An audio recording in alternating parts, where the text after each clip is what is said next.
families, and really excited about being able to scale that up as well. So those are just a few of the things, and then we're going to go through some questions, so we'll have some opportunities to share some more. But just thrilled to be able to be here and see firsthand the amazing work that you all are doing. Love the tour and seeing just the different rooms and different areas of the center.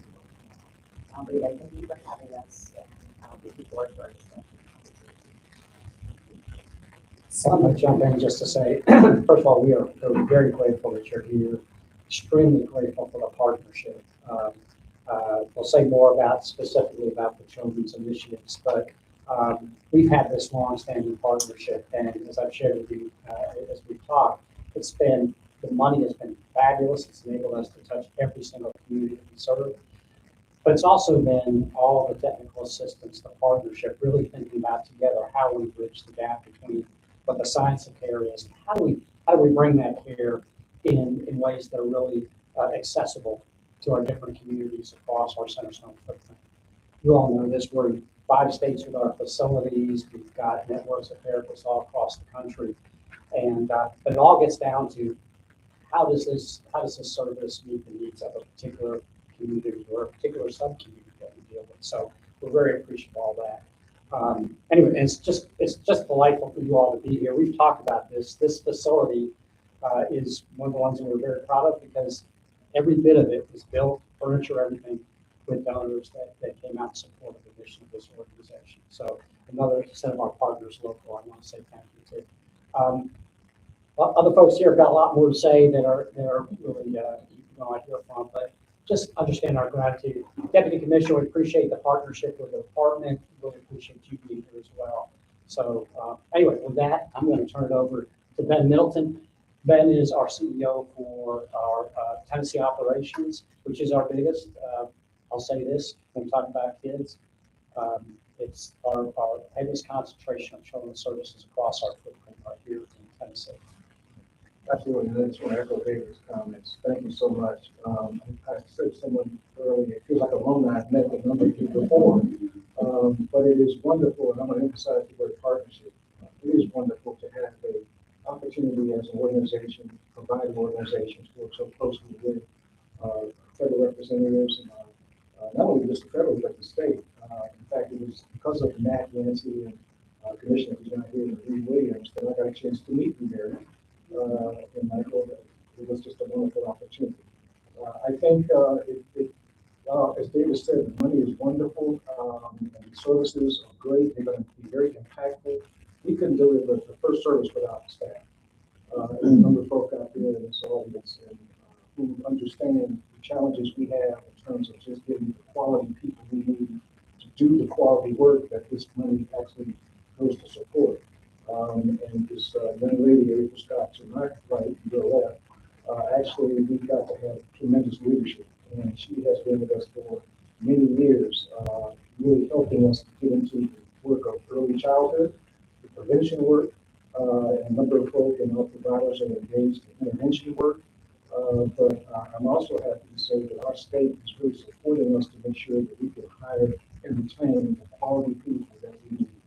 So Matt, I want to say thank you to you because we've not seen as much money come into the state for behavioral health services as we've seen in these last 3 years. And that makes a difference. And I think no one here is surprised about the challenge we have around quality staff. We just keep it. I want to defer to April at this point to see if there's something she would like to share. Well, I'm just excited to be here today, and we're super excited to roll out Project Launch. And I didn't really have anything prepared to share, but I've been with Centerstone for about 18 years now, and we started out really small in a couple counties and are now in a 36 county area in Tennessee for early childhood services. And we're really excited to be able to start providing infant and early childhood mental health consultation in 20 counties in Tennessee that will be funded by Project Launch, in addition to the prevention and all the other supports that we're going to be able to provide to parents and children and caregivers for those kids that are birth and The last thing I would say, and I say last, you ought to hold me to it.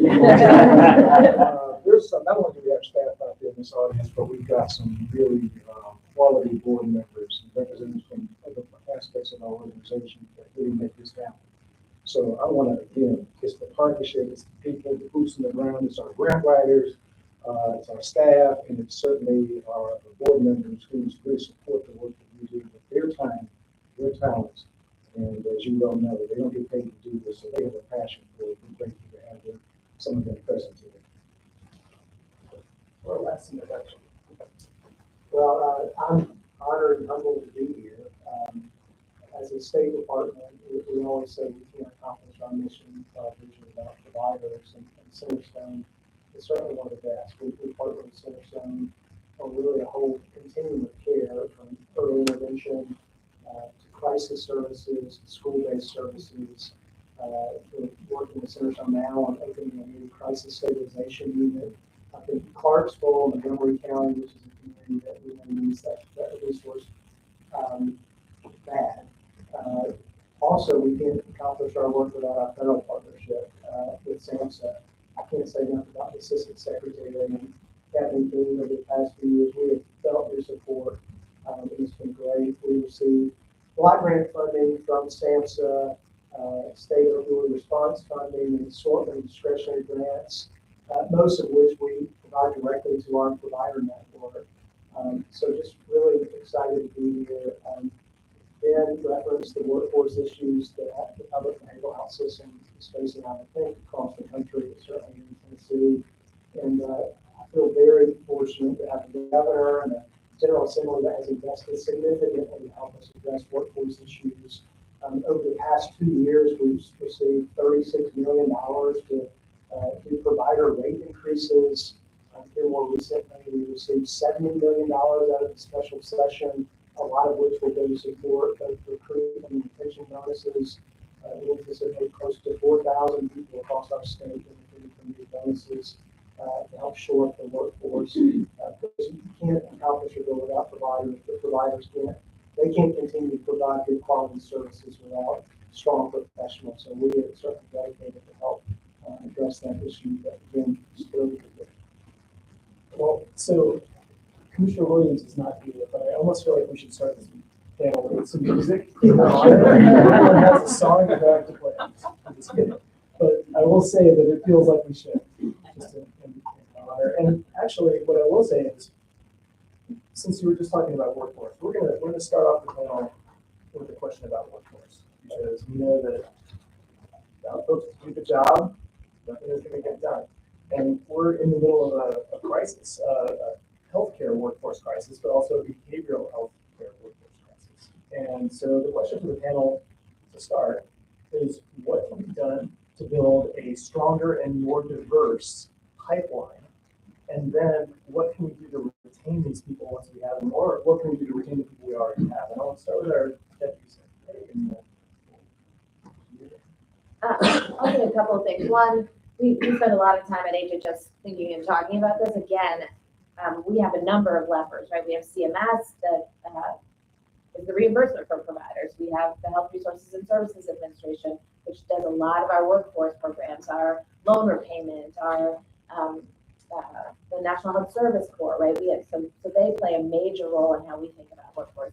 SAMHSA, obviously, major role in how we think about behavioral health workforce. And so what and how are we as a whole department pulling all those threads to drive what we know is a necessary jump start to helping to close these gaps? I will say HRSA today, as part of this big announcement that we made today, is awarding $11 million to 23 organizations across the country that is focused on the workforce and how we need to bolster the workforce. So that is an important piece of today's announcement, but it also is an important piece of work that they are doing.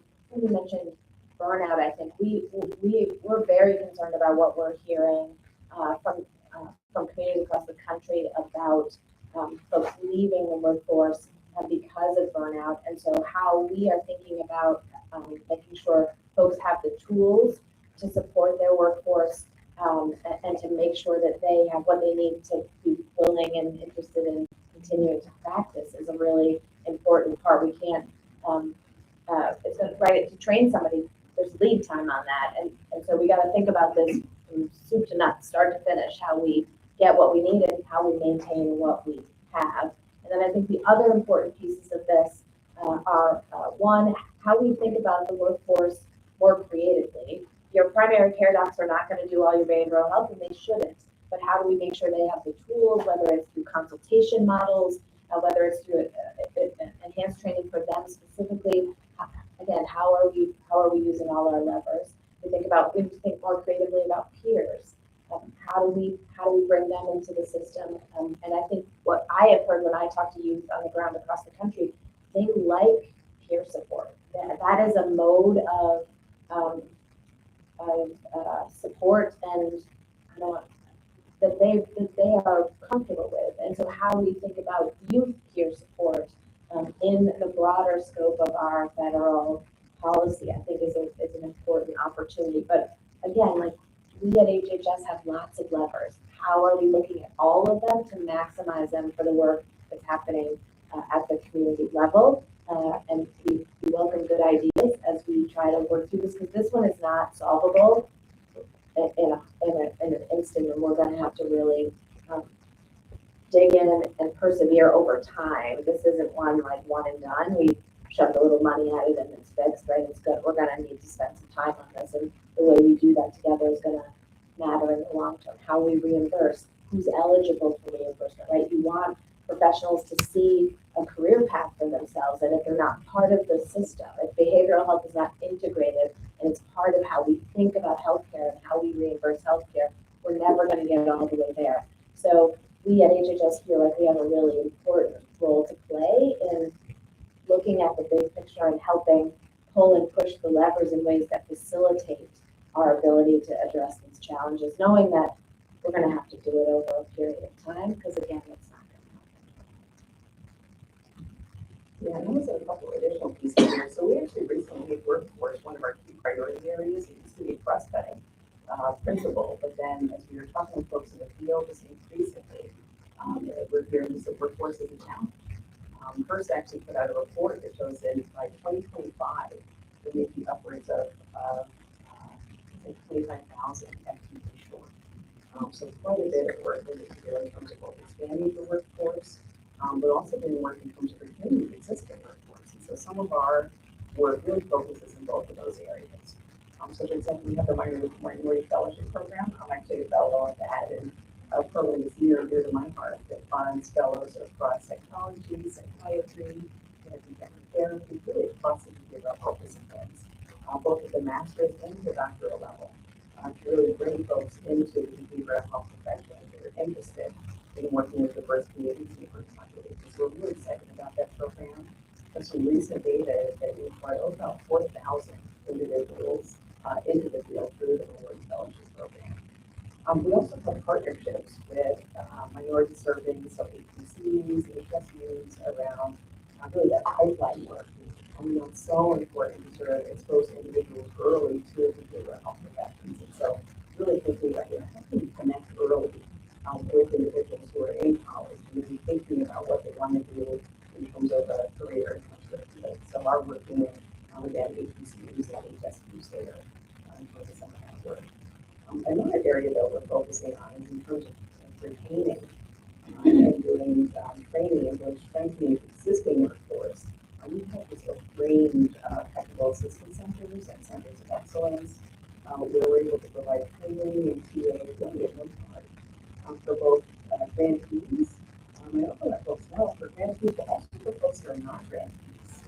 And so it's just a wonderful opportunity to be able to provide additional support and training and technical assistance for the existing workforce across a range of areas, so breast mental health, substance use prevention, and then we have a number of ethnically specific, so Center of Excellence on African American, Latino American, Productive Board, and Native American centers as well. And then one last thing I'll share is as part of the suite of grants that we're announcing this week, there is one additional one that we are awarding about $5.7 million for family development infrastructure around Native American, Alaska Native behavioral health. So really excited about that grant as well.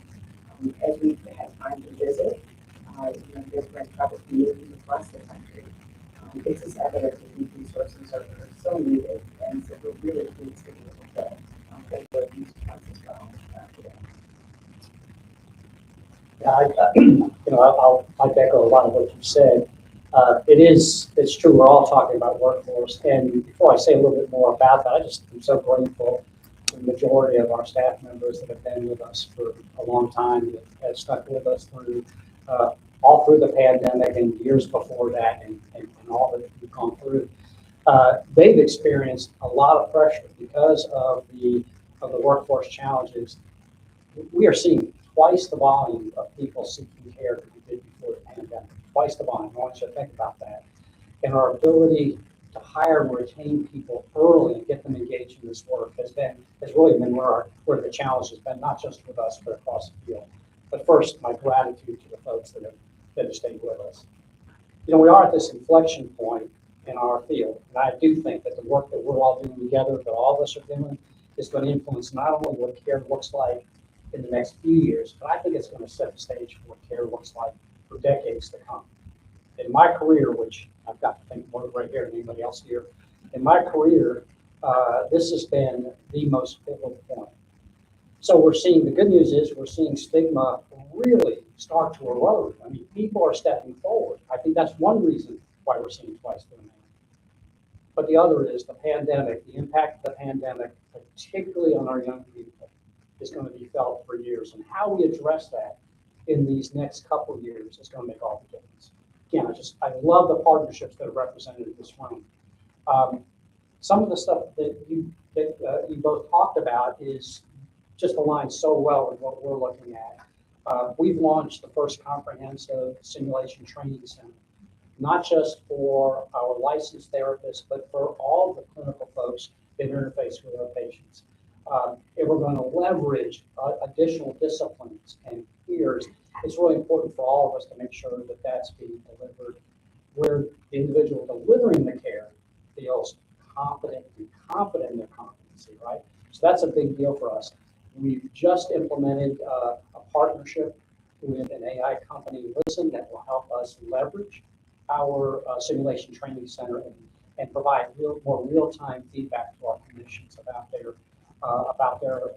fidelity to these evidence-based practices.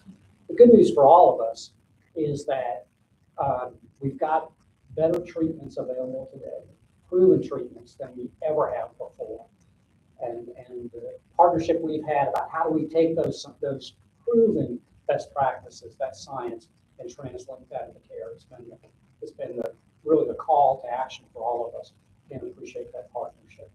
So I've got more I could say, but there are other people that you want to hear from. Well, actually, everything that Dave says and anything you all have said resonates with this organization and with me as a leader.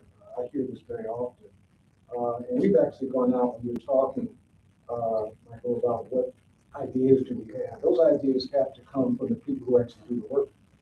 It's always been my opinion, and we've been fortunate to have a person grant that allowed us to do a survey and to really get the feedback from the people who do the work, those long-time employees that Dave is talking about, newer folks who just got into this career and getting started.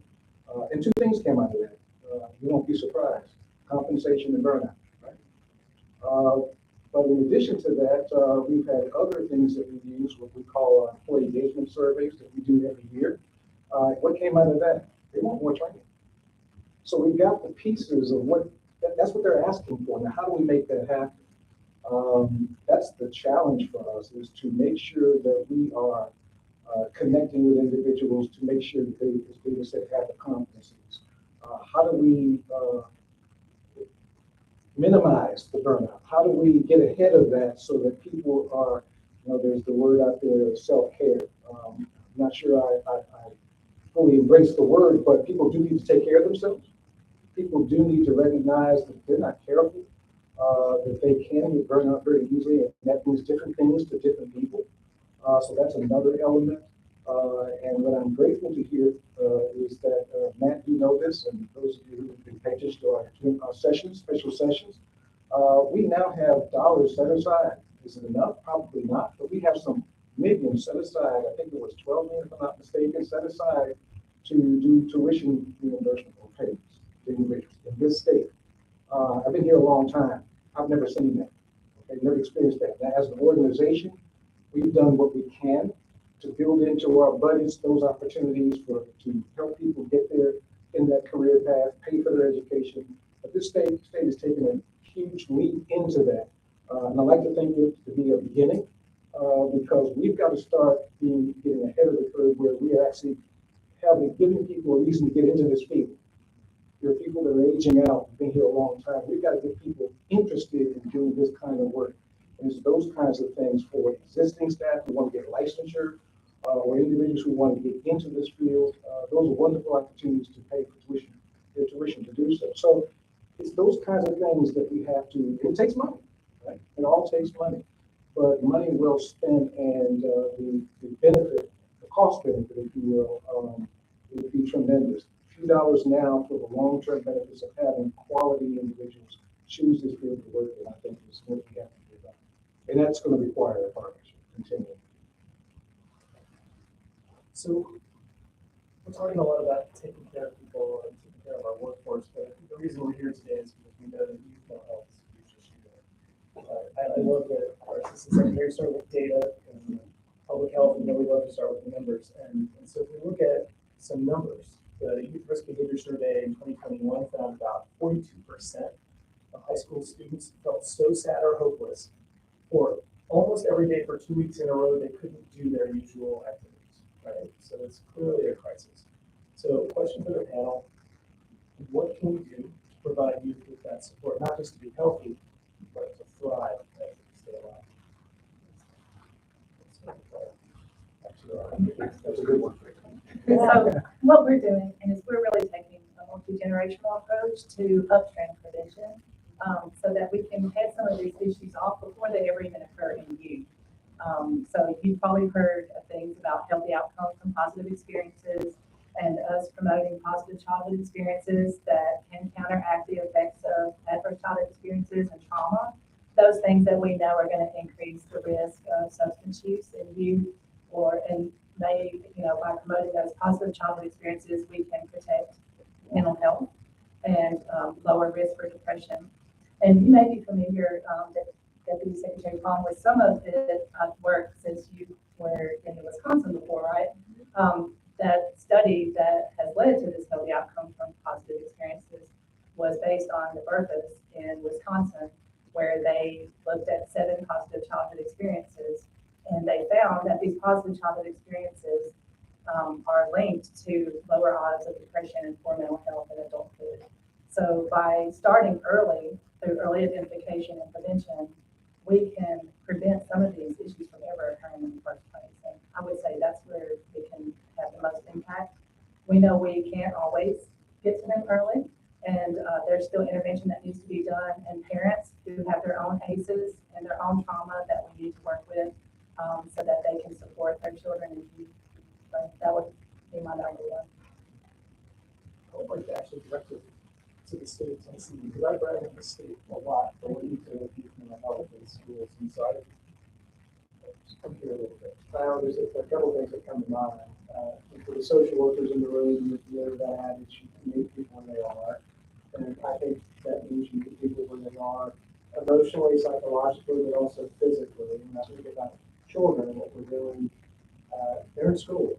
And school is a natural environment, I would argue, for them to receive behavioral health services. So over the past couple of years, we've expanded our school-based behavioral health liaison program. Centerstone is one of our partners in that. We're funding close to 400 master's level clinicians across the state of Tennessee to be co-located in partnering schools. I was actually on the call this morning with a school superintendent who just reinforced that we need all the help that we can get. The other thing that we're focused on is this issue of PD boarding, specifically for young people. This last week, I met with the Children's Hospital Alliance in Tennessee, the CEOs of the Children's Hospitals here, and there's a growing need among children, primarily girls, presenting emergency departments with suicidal ideation. So what are we doing? We're bringing in community partners to work in the emergency rooms. The Deputy Secretary mentioned peer support. We're seeing a lot of value in having what we call family support specialists, parents with lived experience with their own children, meeting these families in the emergency department to work as an adjunct to that nurse, to that doctor. We're seeing a lot of success with that. We've actually created a children's crisis stabilization unit for the East Tennessee Children's Hospital. So when a child shows there presented an emergency department, they're immediately diverted to a more appropriate level of care. And then just the early childhood mental health component. When I moved to Tennessee 8 years ago, one of the things I learned early on is that Tennessee's got a really rich history around early childhood mental health. We were doing early childhood mental health before it became a thing. We have a program called the Regional Intervention Program that started 50 years ago through Vanderbilt, where we're working with parents who have children ages 2 to 6 with challenging behaviors. And the cool thing about that program, Michael, is that the parents who come through it actually come back and work for the program. So parents teach that program, again, reinforcing the power of peers. So I'm hopeful about what's happening around children's mental health. I've got a 12-year-old daughter myself, and I think about this all the time. But for me, it's about taking services to where kids naturally are, communicating in a way that they understand. On 988, SAMHSA is a key partner with us on that. I look at that data every month, every week. We're seeing significant uptakes in the amount of texts to 988. I feel pretty certain that's from young people. So in trying to communicate ways with young folks, when it's natural for them and going to where they naturally are in the schools, I think that's the way to go about it. Matt, if I may, the regional intervention program starting on this very campus. And the building that was here before was with the original partnership with the department and Peabody College and the predecessor, Centerstone, launched right on the site. Part of our announcement today, the big announcement is our Administration for Children and Families is announcing $20 million in mental health services for kids involved in the child welfare system. Again, how are we at HHS leveraging all of our pieces to wrap around kids where they are to meet their needs? And I think, to your point, how are we thinking about Head Start? If the Administration for Children and Families administers Head Start, we have child care dollars. CMS today is expanding the access to Medicaid dollars for school-based services for the state of Virginia. A number of other states have taken up that option. How do we make billing for those kind of services easier? How do we facilitate the technical support and training for those providers, again, so that we are meeting kids where they are and pulling all of our levers to do that work for kids across this country. Yeah, and I'll just add, so one of the grants, we mentioned this one earlier, the LGBTQ+ family resource and counseling center.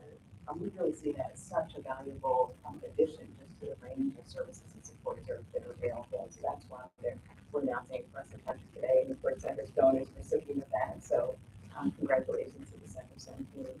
But other areas of work we have though is, the early intervention piece is so important. So, even if to expand our mental health awareness training and our administration has put forward significant additional resources there. I think the real value of that program is it trains individuals within schools, within community settings, to be able to identify when a young person might be struggling, or others even, and then to connect them to services and supports. We know that early intervention really makes a difference. I think along those lines, Project Aware as well is another. We talked about Matt about it's so important to bring services and supports where kids are, to be able to be where children are. We know Project Aware is pretty real value in the school personnel and others are trained and work with young people and ultimately be able to connect them as well to services and supports. Really pleased with that program and the additional resources received there as well. Those are just two examples. I'd say another one, certainly at Centerstone, some amazing work here through the National Child Mental Stress Network, the Community Services and Counseling Program. We all have so many children experience two supports.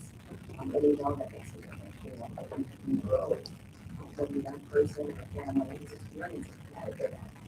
So that's another thing that actually, with this recent announcement, we received additional resources for as well. So I love these examples because we're talking about kids in schools and how we can make behavioral health easier to reach for them. But often we're also talking about how to make behavioral health easier to reach for millions of Americans outside of schools, wherever they receive care, right? And so the question for this panel is, how are you guys working to integrate behavioral health care throughout all of our systems and communities. So outside of these. Let me just jump in quick to say, I don't want to miss the opportunity to plug in for telehealth. You know, we serve the bulk of our communities are rural communities, and transportation and stigma are two of the major challenges to people receiving care. So telehealth, particularly during the COVID era, but you know, we embarked on a path as a country that we're never going to actually ever get back from. And I don't think we should. We should learn that, you know, the telehealth is really critical to access to care, not just to behavioral health, but across the healthcare landscape. So that's one. You know, the other is we have done a number of partnerships in our various different states around integrated care. It's really, I don't think we've yet solved it as a country, but the fact that we've been operating in silos for so long has really created some challenges for individuals. And when you think about it, somebody with complex presentations trying to navigate the health system and trying to figure out how do they keep all of their providers addressing all the aspects of co-occurring conditions, for instance, to how do they keep them all on the same page. And I know that, you know, recently we've had CMS integrating some changes that allow reimbursement for more collaborative care. We need to really expand upon that. I know we're all in agreement on that. So for us, you know, when we think of individuals that have, this is really more in our adult population, our kids, when we think of people that have very significant complex conditions that include, you know, heart disease, diabetes, as well as addiction or a major mental illness, we have found that integrating that care, working with the primary care physicians has made all the difference. But it's been elusive to figure out how to make that sustainable and scalable. So we're still interested in continuing to look at that together. I was just going to add, right, I think one of my first memories early on in the pandemic is we got information from SAMHSA that we had received an integration care grant. And we still have it. It's funding mobile health clinics that we have in rural communities across the state. The governor, his first executive order was really tasking every state agency to do what the rural community. So we pursued this integration care grant through SAMHSA. It's funding 2 buses, and now we have 4. We're actually using the American Rescue Plan funding to expand it and going to rural communities. These buses are staffed with nurses, nurse practitioners, peer support specialists. And they're parking in the parking lots in Dollar Generals, Walmarts, places in rural areas of the state, and we're serving thousands of people a year out of these mobile clinics. So again, going to where people are, not expecting them to come to you. The other thing we talked about earlier was our partnership with the Department of Health. So Tennessee is a very rural state, probably 90% of it's rural. Every county, there's 95 have a health department. And we know that's where people go to get their primary care services for many communities. So we're bridging that link between local health departments and community health centers where they're being co-located in the health department. Seeing a bit of success with that too. So I think we've got some good things happening in Tennessee related to integrated care. Absolutely. You know, going to where people are is so important. A lot of folks don't realize that in our organization, 60% of what we do is in the community. It's not people coming to a facility. It's going, meeting them there. Over 10 years ago, we started an integrated program where we actually, service where we actually put a clinician in a pediatric clinic, private clinic. The key was trying to make sure that that person wasn't being there, oh, that's the other person, that they really had to be part of the clinical team. I can tell you today, if we were to lose that person, they would have, I mean, they see that when you get invited to the Christmas party, you know you're part of the team. But that's one avenue. We wish we could build on that. It's a challenge, and it has to do really with payment for that kind of service. But in a pediatric clinic to have, and it's a large pediatric clinic in Columbia, to have that opportunity is phenomenal. The other piece, when David was talking about in the community about social determinants of health, navigating the health care system, navigating life.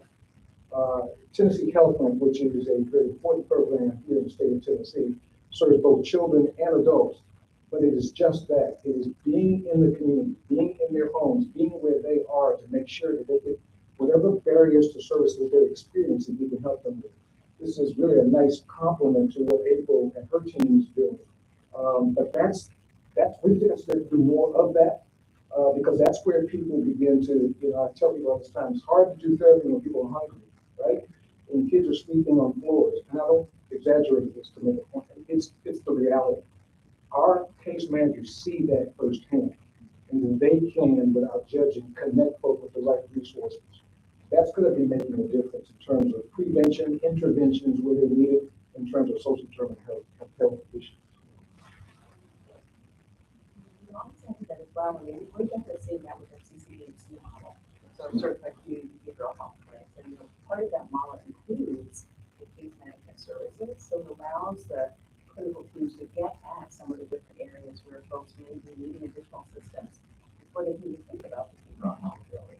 And I think that's really some of the one of the pieces that we love about the model, that it really does provide those wraparound services and support. So peer support services, crisis services. We're seeing a lot of CCDHC teams really can look at it also with the 98 groups. So a strong relationship there as well.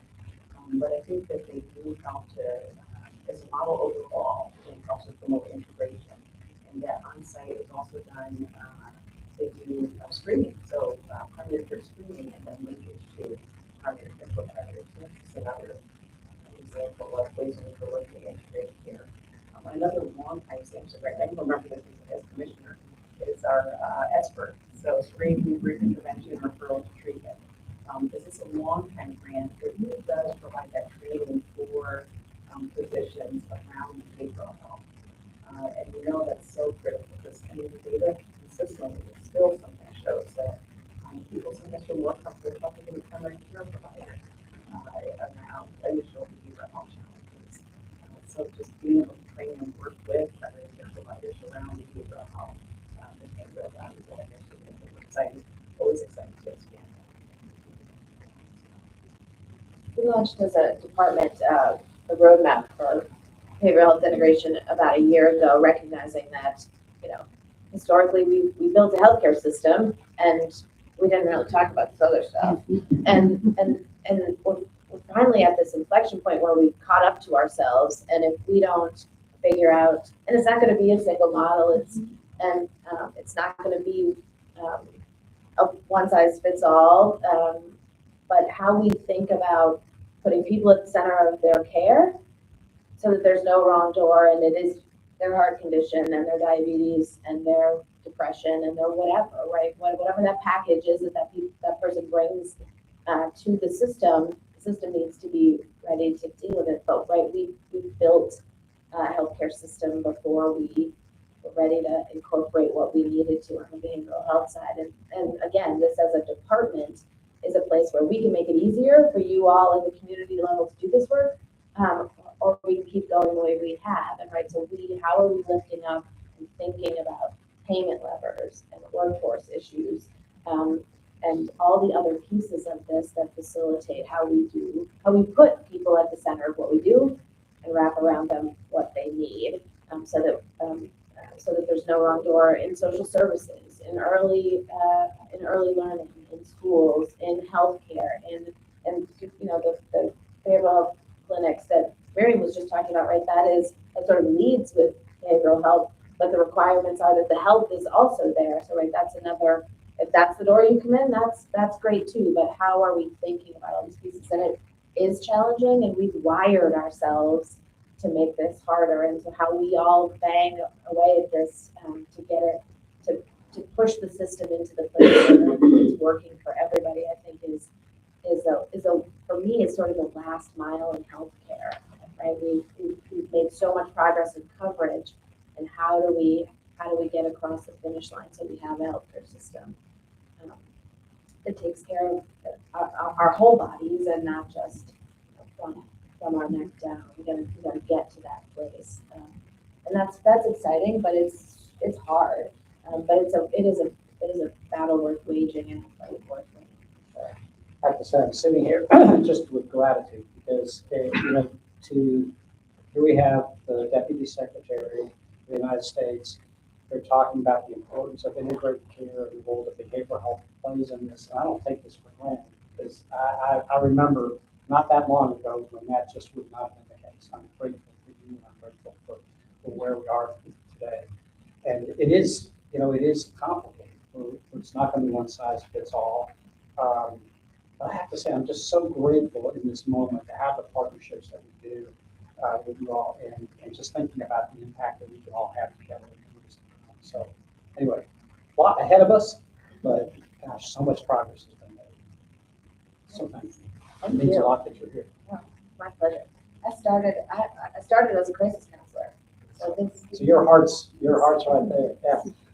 Well, it's and again, I think it speaks a lot to you being in this role and what you bring to it. So I'm just very grateful. I've been in this work a long time, and it's so much has changed. We've got a lot ahead of us. But as I've said to our team many times, I'd rather be chasing this thing downhill than trying to lift that boulder over a wall that was completely vertical, which is the way it was for decades. So we're at a very important inflection point. You said that earlier. So thank you all. That sounds like closing remarks. I mean, drop the mic. I want to give everyone one opportunity for a parting shot. This, as most of us know, this is recovery. And so, for everyone on the panel, just thinking, one brief comment about the importance of the work that either your agency or your center is doing to give people that pathway to recovery, and also to deliver that message of hope.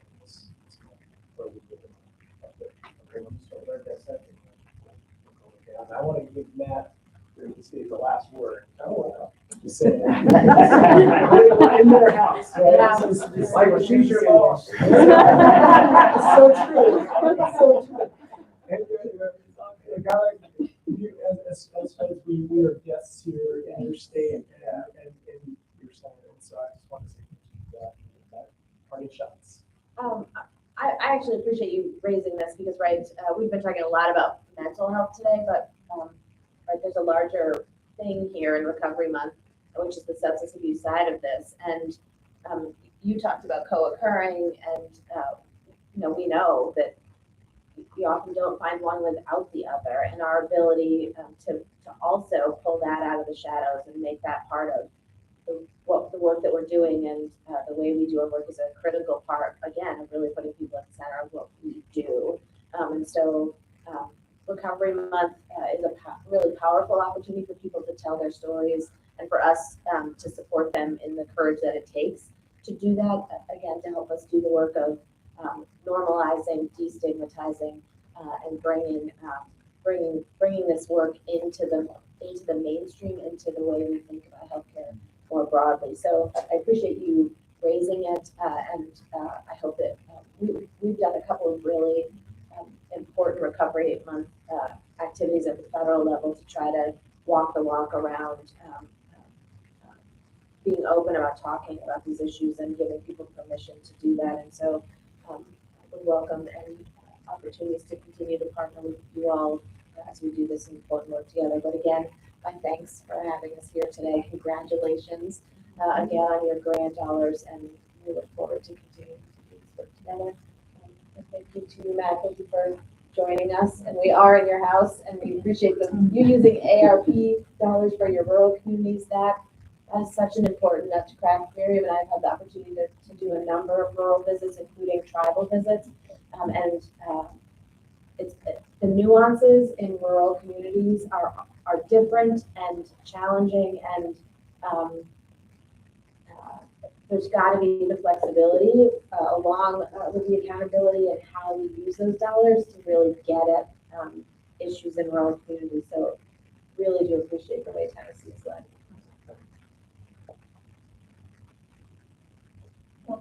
In reference to recovery, I just wanted to share that we do this work every day on the ground level. We have staff with their breastfeeding tents and their activities out at Recovery Fest across Tennessee this weekend, and also giving us opportunity to really connect with parents who may be experiencing substance use disorder, or they may be at risk for relapse, whatever it may be. That we're there to provide that care coordination that you all are talking about, and that peer implemented pillar through peer support, and that we also have the professionals there to support them through maintaining recovery or achieving recovery. And also, looking at that family unit so that we're reducing parental stress, that's also going to help those little ones that are in their homes.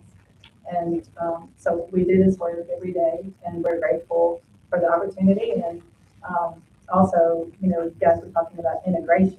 And one thing that we're very thankful for is the collective impact initiatives that have rolled out from federal funding, such as consortia or the Young Child Wellness Councils that Project Launch rolls out in the states where they're funded, because that really gives us the opportunity to bring parents into the community, into these, to the table with these professionals with the lived experience to tell us how can we successfully accomplish integration and, what would make this work, and really hear from the people that we're serving on that.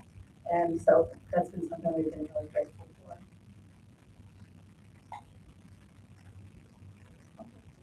It's a good question. I've been thinking about that, and I'll just say this.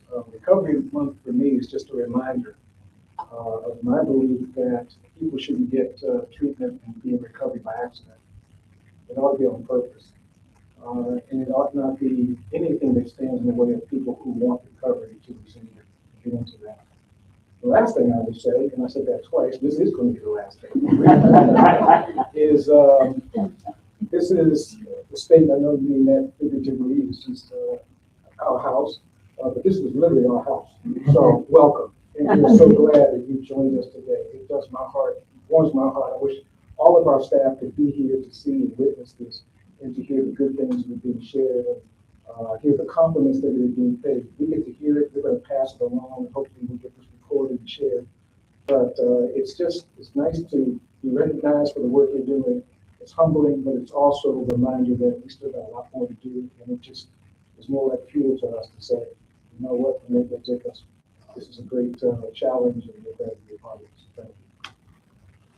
I'll get the second to last word in here, and that is, I want to say a special thank you to our teams that are providing the direct work. You deserve to be paid more. You deserve more tools to help the work that you do, and I think even as we see the wage pressure coming, we feel like, well, but, folks need to be paid more to do this work, and I appreciate all the support that the federal government and the state government to do that.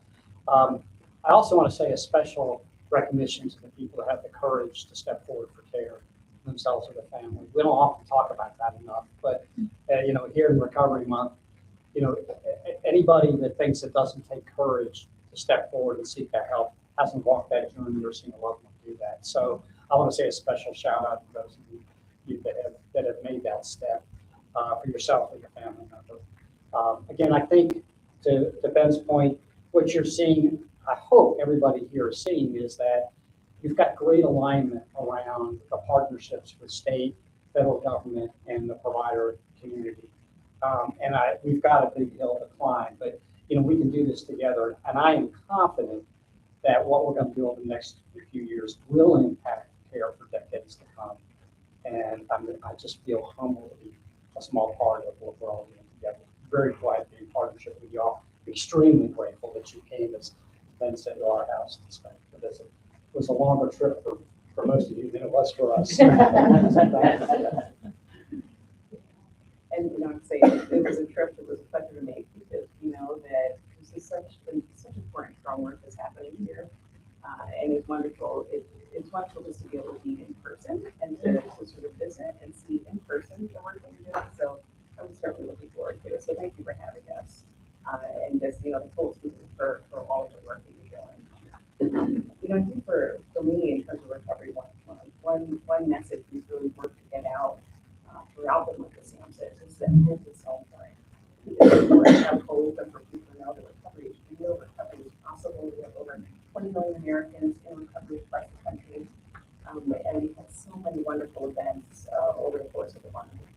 One was Mobilized Recovery last week in DC, and there were people that came together literally from all over the country. The second gentleman participated in that.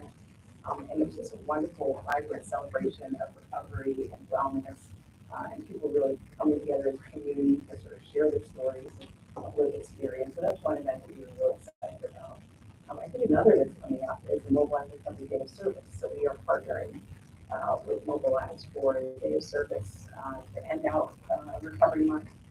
And the idea is that, people in recovery giving back to community, giving back and partnering with community. So we'll be doing service activities on September 30th. It's not too late to log on to our website. There are activities all over the country. I think I heard today we're up to 500 activities across the country celebrating recovery, but also doing service, in honor of recovery and people's recovery journeys and lived experience. So really, really excited about that.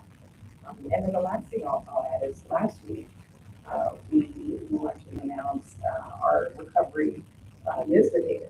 So it's the first time SAMHSA has ever put out a recovery report based on the NISDA data, where we disaggregated the data specifically based on who said they were in recovery. And what we found is about, those are the data here, about 2 or 3 individuals who ever reported having a mental health challenge said that they were in recovery. And about 7 in 10 individuals with a substance use challenge report themselves to being in recovery as well. And then there's a number of other different variables and indicators in that report. So if you take a look at it, because it's really rich in terms of what we share in that work report as it relates to recovery. So those are just a few of the things that we've done. I'm really excited about that. The last word. So our department's mission is to create collaborative pathways to continue to recovery and independence. And we talk about that a lot, especially that first part, collaborative pathways.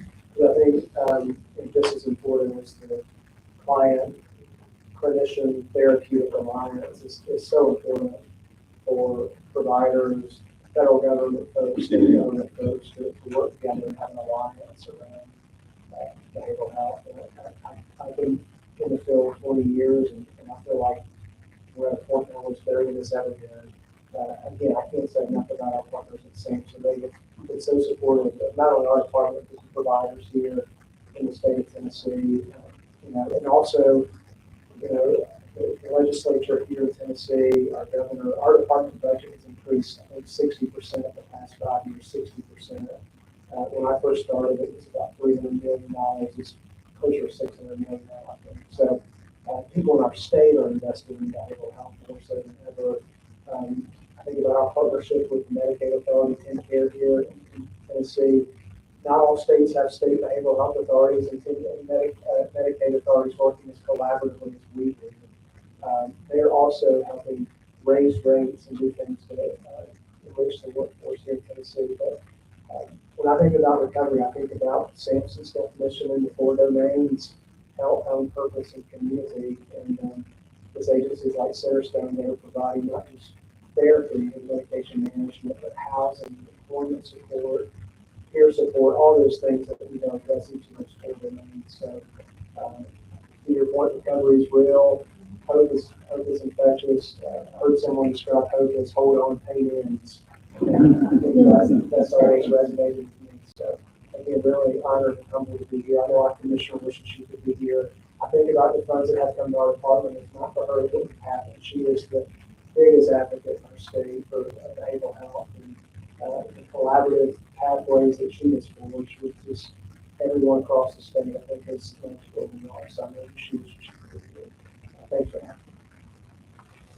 All right, and that concludes our panel. With that, our 2 secretaries are going to step aside with our media. Thank you. And everyone else. The